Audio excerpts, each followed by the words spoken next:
Welcome to Dr. Kanta Butra's Public Awareness Series. Hello friends, आज मैं आपको रसीलाबेन की कहानी सुनाने वाली हूँ। रसीलाबेन एक मिडिल क्लास गृहिणी, उम्र अंदाजे 45 इयर्स की। वो एक बिल्डिंग में 4th फ्लोर पे रहती थी कि जिसमें लिफ्ट भी नहीं है। रसीलाबेन अभी तो बहुत ही खुश है और बहुत बिजी है। और खुश क्यों ना होंगे, उनकी 14 साल की लड़की रानी जो है ना, उसने 28 की है। 28 क्या है आपको नहीं मालूम हो तो बता देती हूँ। 8 दिन के उपवास जैन धर्म के हिसाब से सिर्फ पानी पीकर, और वो बहुत अच्छी तरह से पार पड़ गए। अब उसका पारना है और पारना की सब तैयारी वो खुद ही कर रहे हैं। वो उनके हस्बैंड, उनकी भाभी और 1-2 रिलेटिव भी उनको हेल्प कर रहे हैं, पर बाकी वो दोनों दिन रात लगे हुए हैं। पारना भी पार पड़ गया बहुत अच्छे से। पर एक्चुअली गृहिणी के लिए सिर्फ पारना यानी जो मुख्य प्रोग्राम है उतना नहीं होता, उसके बाद में भी बहुत सारे काम निपटाने होते हैं। तो रसीलाबेन को आराम कहाँ है, वापस वो दूसरे काम में बिजी है। और उसी नेक्स्ट डे जब वो दूसरे काम निपटाने रहे थे तब अचानक उनको सिर दर्द हुआ, उल्टी हुई, उनको उठने में ही तकलीफ हो रही थी। फैमिली डॉक्टर को बुलाया गया। ब्लड प्रेशर 240/150 और उनको नेचुरल है। थोड़े से वो नींद में भी लगने लगे थे तो एडमिट करा दिया गया। और एडमिट कराने के बाद जब सीटी स्कैन किया था तो उसके अंदर जो वाइट स्पॉट दिख रहा है वो हेमरेज का है। वो हेमरेज उनको ब्लड प्रेशर के कारण हो गया था। रसीलाबेन के हस्बैंड ने बताया कि उनको पहले ब्लड प्रेशर कभी रहता था, एक गोली तो डॉक्टर ने लिखी हुई थी, वो कभी लेते थे, कभी भूल भी जाते थे, पर आज तक ऐसे कभी हुआ नहीं। पर इस टाइम पे ऐसे कैसे हो गया।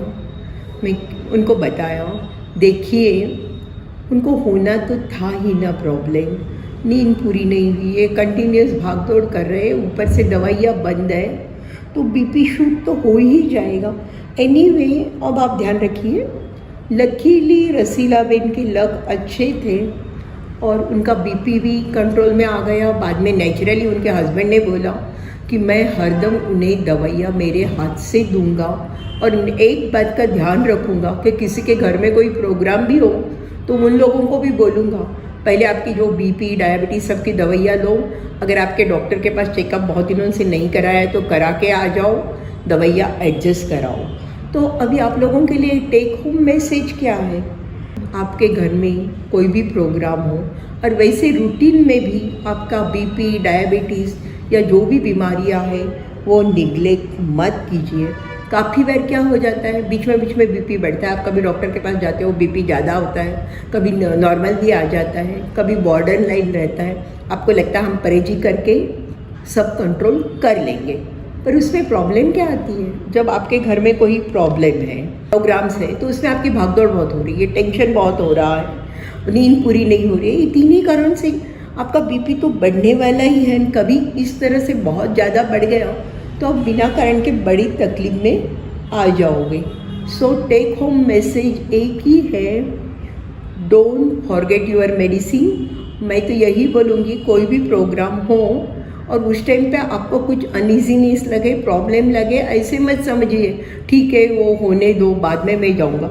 घर में कोई सेलिब्रेशन हो, डेथ हो, टेंशन हो, स्ट्रेस हो, कुछ भी हो, आपका बीपी चेकअप, डायबिटीज़ चेकअप, खास करके बीपी चेकअप बहुत ही ज़रूरी है। क्योंकि बीपी अचानक ऐसे कोई प्रॉब्लम से शूट हो गया और दिमाग में हेमरेज हो गया तो आपके लिए बड़ी प्रॉब्लम खड़ी हो जाती है। छोटा सा हेमरेज होगा, शायद आप ठीक भी हो जाओ, पर कभी बड़ा हो गया तो आप क्या करोगे।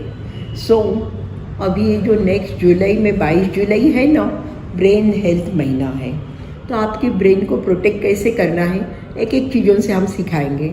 सो उसमें से एक इम्पॉर्टेंट चीज़ है ब्लड प्रेशर, डायबिटीज़ या दूसरी जो भी बीमारियाँ, कोलेस्ट्रॉल, जो भी हो, जिन भी दवाओं की आपको ज़रूरी है वो सब लो।